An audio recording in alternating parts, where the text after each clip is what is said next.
welcome everybody to this webinar, Forecasting Auction Prices. Let me quickly introduce Bstock.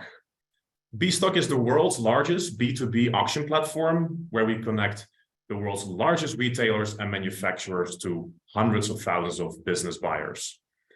Our sellers include 9 of the top 10 largest retailers, including Costco, Walmart, Target, and Amazon.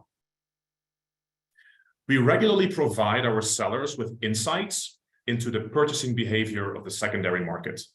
This helps our sellers understand current trends and the implications for their business. But before we dive into the topic of today, forecasting auction prices, let me quickly introduce myself. My name is Jay Hormus. I lead the business analytics team at Bstock, and today I would really like to talk about forecasting auction prices. So prior to joining Bstock, I worked in several data analytics roles, marketing analytics, sales, customer support, and product analytics. And some of the examples of the projects that I worked on are customer retention modeling, sales funnel predictive modeling, website conversion optimization, and LTV CAC analysis, which stands for customer lifetime and cost of acquisition analyses. So let's talk about auction prices. Well, why do we care about auction prices?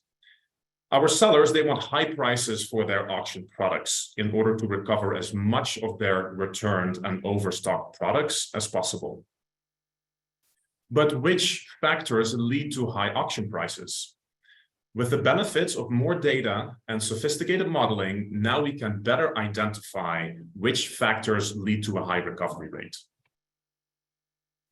Auction prices are impacted by a variety of variables. One is the underlying retail value, also the desirability of products. For example, category, think here either apparel or consumer electronics, furniture, etc.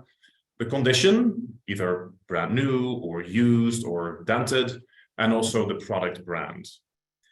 And there's also a third factor, which are the demand factors. There's a certain seasonality, which means that buyers will bid more in certain times of the year than other times of the year. So there's a slight fluctuations in the demand as well. So all these variables make it quite difficult to determine what leads to a high auction price. The metric of interest that we are going to look at is the recovery rate. This is a very important metric for our sellers because it captures the relative amount of money that a seller receives given the underlying value of the merchandise. And in our research, we've defined it as the final auction price divided by the total retail price. So that's the metric we're going to work with moving forward. The goals of our sellers are usually twofold.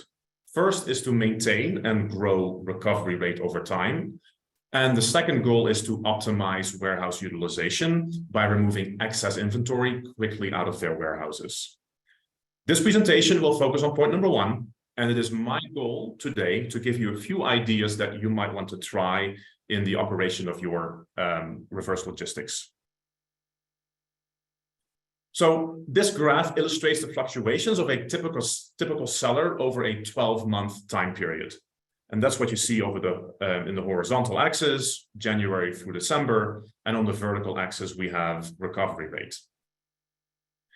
And we see in January, there is a 29% recovery, then it goes up to 34, and then it goes down to 27. And the difference between 34 and 27% can be millions of dollars worth of inventory. So that's fairly significant.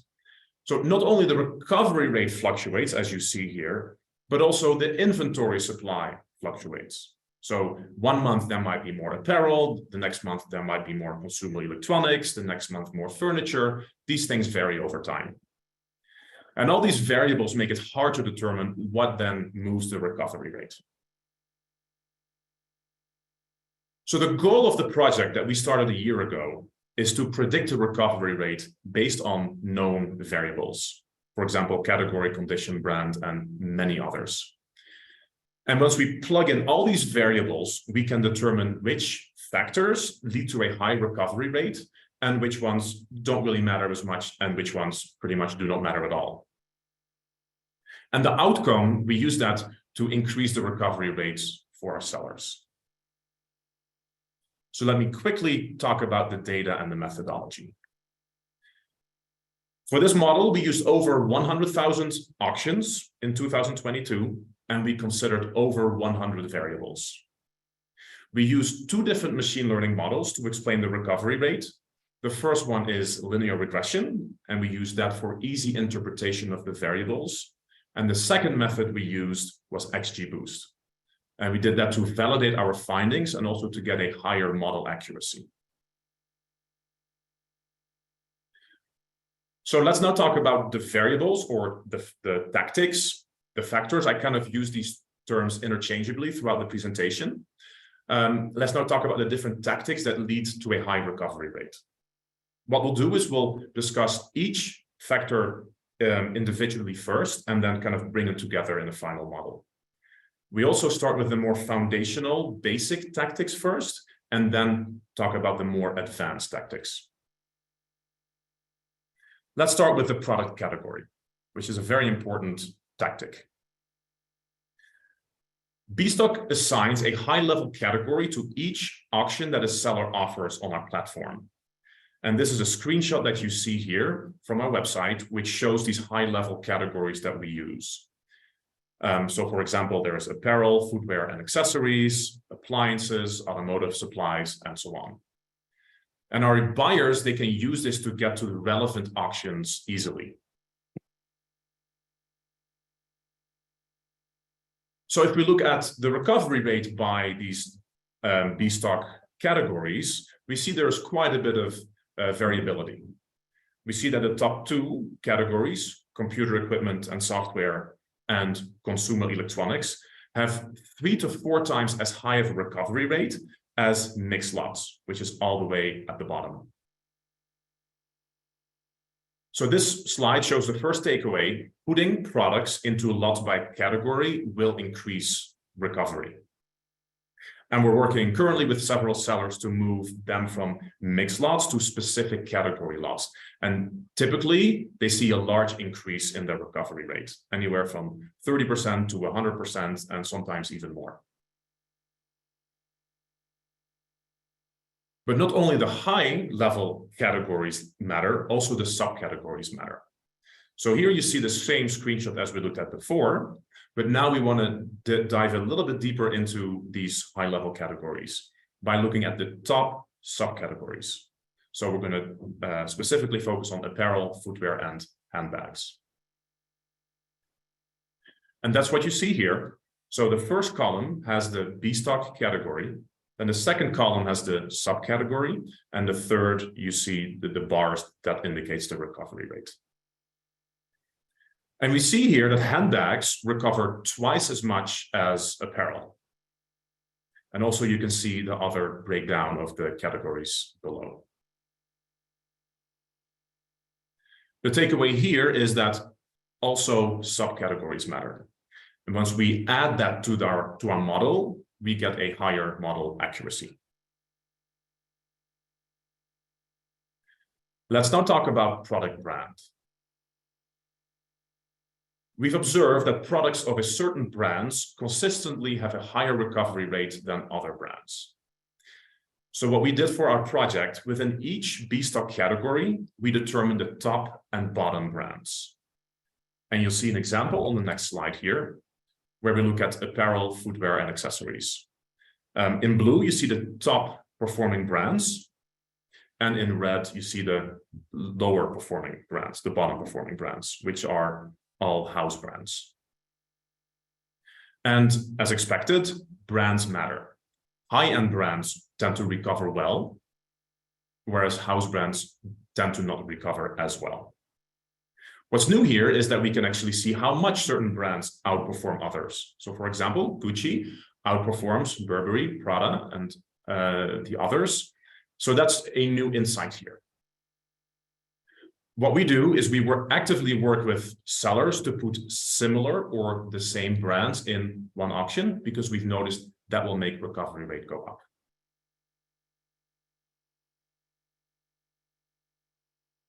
So let's now talk about computer equipment and software. A very similar story here. The big brands on top, they matter. They're in the top 5, and the house brands in the bottom 5, they recover somewhat less. And what's interesting here is also to see how much Apple outperforms Dell and Microsoft, Lenovo, and Samsung. It makes sense, but our model now quantifies that. Let's talk about the third factor, which is product condition. So returned and overstock products can be in a variety of conditions. It can be with tags, without tags, it can be open box, it can be a closed box, etc. So what we do is we map these different conditions to our overall B-stock condition. And that's what you see here, a screenshot, brand new, like new, mixed condition, salvage, and used fair and used good. And our buyers can use this condition filter to get to the relevant product conditions easily on our website. And what we did for our model is we considered each condition within the B-stock category. And that's what you'll see on the next slide. In the first column, there is again the B-stock category. In the second column, there is the condition. So let's quickly take an example where we look at computer equipment and software. We see brand new, like new, used good, used fair, and mixed condition. And as it turns out, not entirely surprisingly, new products recover generally higher than used products or products that are in a mixed condition. But also note that apparel is a little bit different because it actually turns out that used fair tends to recover more. The reason for that is handbags happen to be over-indexed in this used fair condition. Fortunately, the power of a full-scale model that we're working towards actually takes this into account and corrects for this. So the takeaway here is that, yes, generally new products tend to recover better, but also products in a less pristine condition can recover quite well on our platform. There's also buyers that want those products. So far we've talked about the fairly foundational tactics. Now we're going to go a little bit more in depth, and we talk about the manifest design.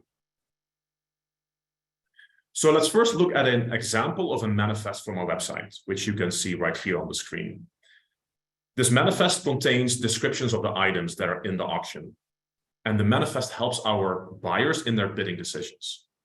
And it turns out the more well-designed a manifest is, the higher a bidder will bid, the higher the recovery rate will be. But what does it mean to have a well-designed manifest? Before we look at the data, let's look at an example and do a thought experiment. So I'm going to show you 3 different auctions, and the question that I'll ask you, and Christine will do a little poll, is if you were a furniture buyer, which auction would you want to buy? So let's look at auction 1, where we have a fairly expensive couch that has a retail value of $2,000. And in the same auction, there's also 20 different chairs that retail for $50. Contrast that with auction 2, the same couch, expensive couch worth $2,000, but then there are 2 filing cabinets in this auction, and they retail for $400 each. The third auction is that same couch, but then there are 2 expensive chairs worth $500 each. So as you can sort of see, approximately each auction is worth around $3,000 in retail value. So the question is, which of these auctions do you think will generate the highest recovery rate? Christine? Okay, I've launched the poll, everyone, so please make your selections.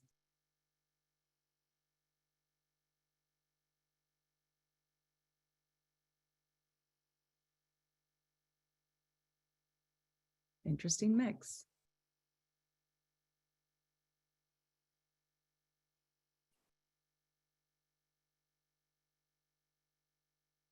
Okay.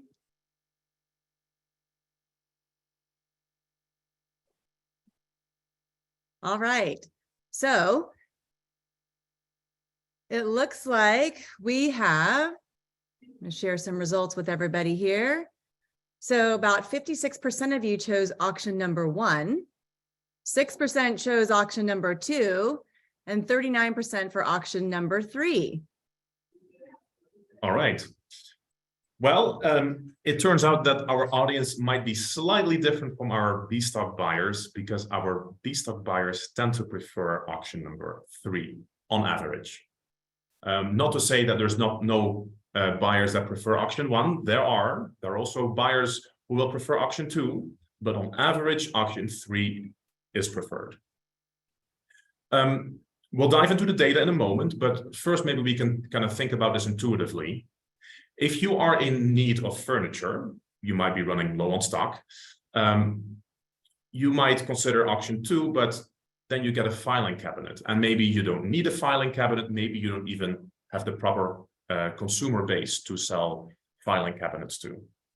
So therefore, auction 2 tends to attract fewer buyers than auction 3, for example.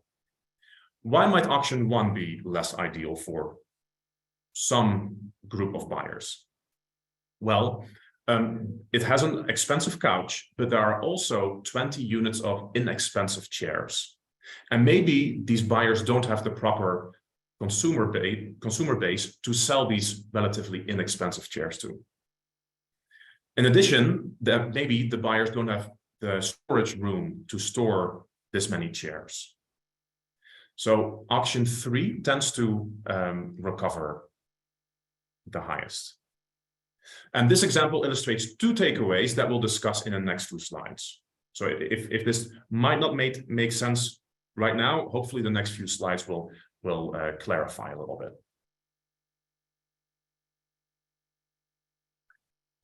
Because it turns out that auctions with items that are similar in retail price tend to have a higher recovery. And that's what this graph shows. Let me first explain the graph. On the vertical axis, we have the recovery rate. And on the horizontal axis, we have the price difference of the items in an auction. And we start low, meaning there is little price difference in the auction. And we go all the way to the right, which means the items have a high price difference in that auction. And we see here that the lower the price difference is, the higher the recovery rate is. And if we think about the different auctions that we looked at earlier, we see that auction 3, which has this expensive couch and fairly expensive chairs, has a relatively low price difference. $2,000 versus $500, about a $1,500 price difference. Whereas auction 1 has this expensive couch and really inexpensive chairs. The price difference there is $1,950, so quite a bit more. Therefore, we move further down to the right of the axis, meaning a lower recovery. So the takeaway here is, if items are in a somewhat similar price range, it makes it easier for our buyers to sell it to their end customers. Therefore, they will tend to bid more. Secondly, it turns out that auctions with items from one subcategory have a higher recovery rate. And that's what's shown on this graph. Again, we have on the vertical axis the recovery rate, and on the horizontal axis the number of subcategories, where all the way on the left there is very few, only one subcategory, and all the way to the right there is many subcategories in an auction. And note, by the way, that the size of the bubble indicates the number of auctions that are happening in these subcategories. So let's now put our different auctions in this graph. And it turns out that auction 3, which has the couch and the chair, there's only one subcategory in that auction. It's just furniture. Whereas auction 2 has a couch and a filing cabinet, which is 2 different subcategories, and therefore will generally have a lower recovery rate. The interpretation here is, with more subcategories, it makes it more likely that a buyer doesn't need all the products in the auction, and therefore the buyer might either bid less or just go to a different auction altogether. Let's now talk about the SKU depth as a fifth variable. And in order to talk about SKU depth, let's differentiate between shallow SKUs and deep SKUs. Let me quickly explain the difference between the two. A shallow SKU has many different products, many different SKUs inside the auction. So this could be shirts of different sizes, of different colors, pants, shorts, skirts, and so on. Whereas a deep SKU has many items of the same product or the same SKU. Could be just t-shirts, one size, one color, in a very extreme example. The question you might ask is a shallow SKU better than a deep SKU or vice versa? Well, no, because it kind of depends. Some products do really well in a deep SKU, whereas other products do really well in a shallow SKU. In order to determine the SKU depth performance, we created a variable that quantifies the SKU depth. And that's what we have here. This is the SKU depth continuum, where all the way on the left we have a shallow SKU, and all the way on the right we have a deep SKU.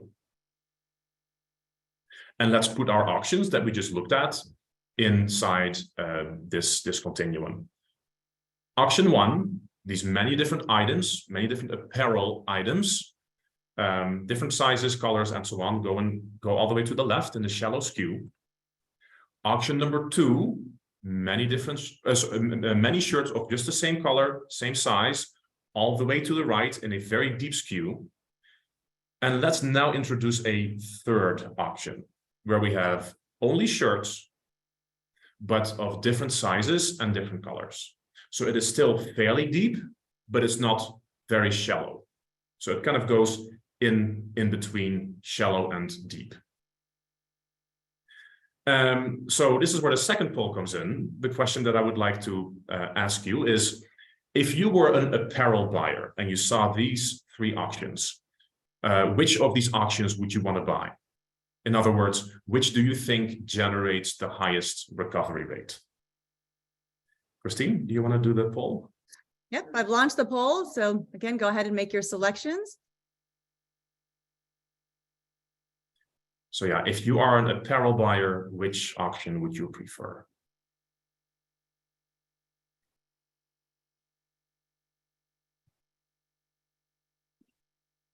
Interesting mix of results again.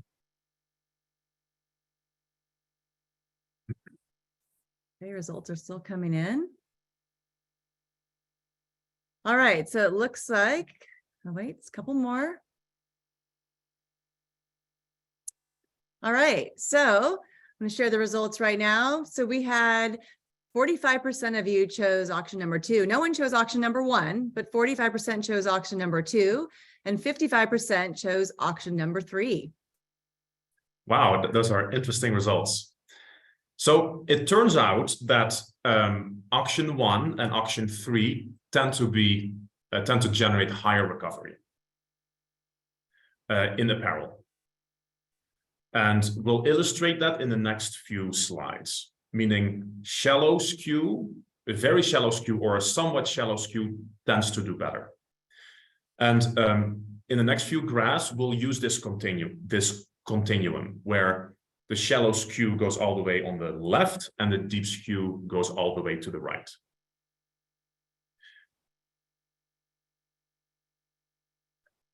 And that's what we'll see here. So on the horizontal axis, we have the SKU depth metric that we just looked at. And on the vertical axis, we have the recovery rate. And here we're looking at 2 different categories, men's apparel and outdoor furniture. And it turns out that both categories have a negative slope, meaning the deeper the SKU, the lower the recovery. Or vice versa, the shallower the SKU, the higher the recovery rate. So it means that a higher diversity in products inside an auction is usually better and it generates a higher recovery rate. than a low diversity in products in the auction.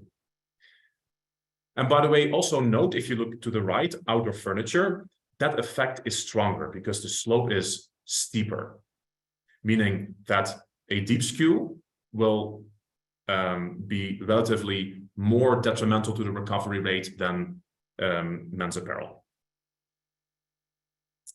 But this negative effect isn't always true.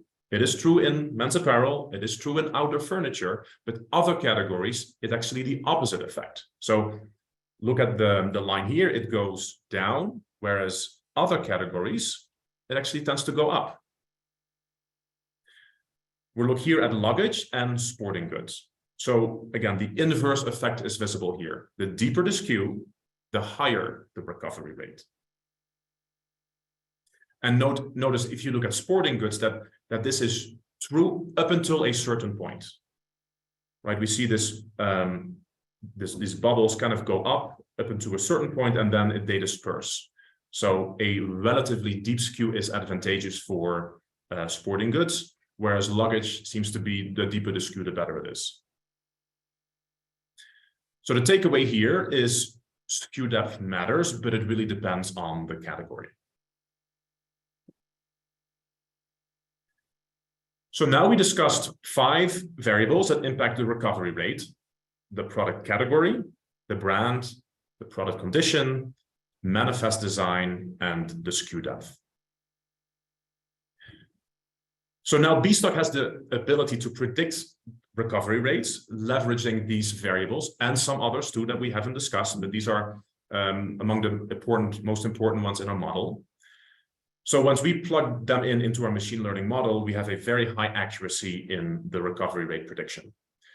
Our R square is 0.8, and a prediction of 1 would be a perfect prediction. So we're very close to an almost perfect prediction. So we're feeling very good about our modeling efforts and our predictive power of our model. So let's talk about the implications. For prospective sellers, it means that they can have a high confidence in the price that they receive for the products on our auction platform. And for our current sellers, in order to grow recovery rates, it is advantageous to follow our best practices on auction design, to provide detailed manifest data, and to also challenge a little bit the status quo of your operations. So you can include more refinements in the reverse logistics. Our sellers can be on different stages of the reverse logistic continuum. Of the 5 variables that we discussed, 1, 2, and 3 are fairly foundational. So if you're not doing those yet, it might be a good idea to start there. But if you have those down fairly well, then maybe start thinking about the more advanced tactics, which is the manifest design and the skew depth.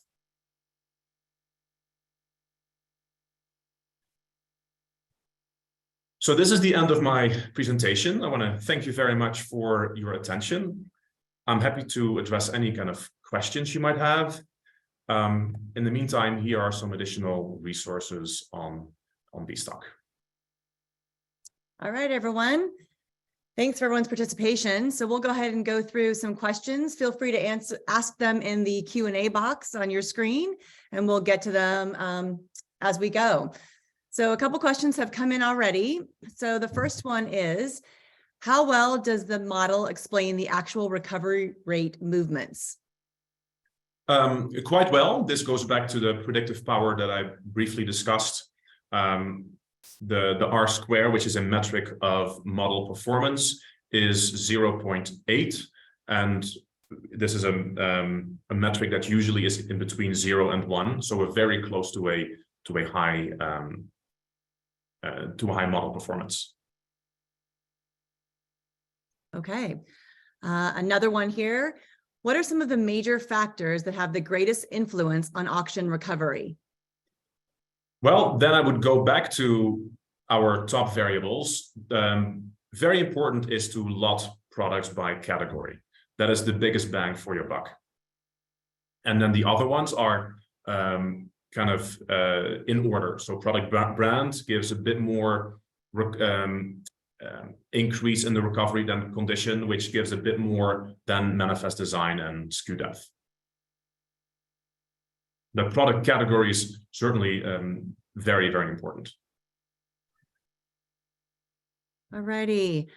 Does this model work for everyone? Are there any types of sellers that shouldn't rely on it? Yes, this model works for every seller. Even prospective sellers, we can use it, although we don't really have any data collected for them yet. But if they give us a fair amount of data that we can put through the model, it'll work for them too. Having said that, of course, the more data that we have, the more accurate our model performance will be. Okay, are there any factors that this model does not account for? So there are some. One of the things we haven't looked at as much is what competition does or some other macroeconomic factors. We are studying the macroeconomic factors and the demand fluctuations over time. So we are updating the model as we as we speak, but yeah, it doesn't include every variable that one can think of, but we feel very good about the ones that we currently have in the model. Great. Okay. Is there a certain count of pallets and auction volume that has better recovery? Yes, there is. We haven't addressed that in this presentation, but we do have another seller webinar coming up in August that might address that. Alternatively, you can also connect with us offline, and then we can talk about that.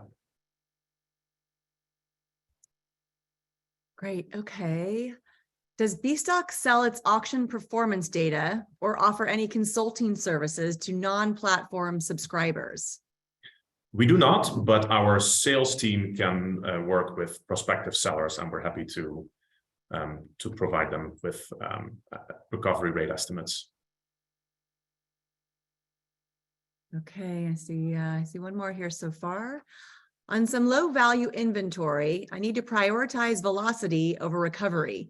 Will these practices increase cycle time significantly for just a small boost in sale price? Well, I'm not the right person to address that question. So again, please feel free to follow up with this after the presentation. And again, I would like to talk about this seller webinar that we're going to do in a couple of months from now. That will be addressed in that seller marketing webinar.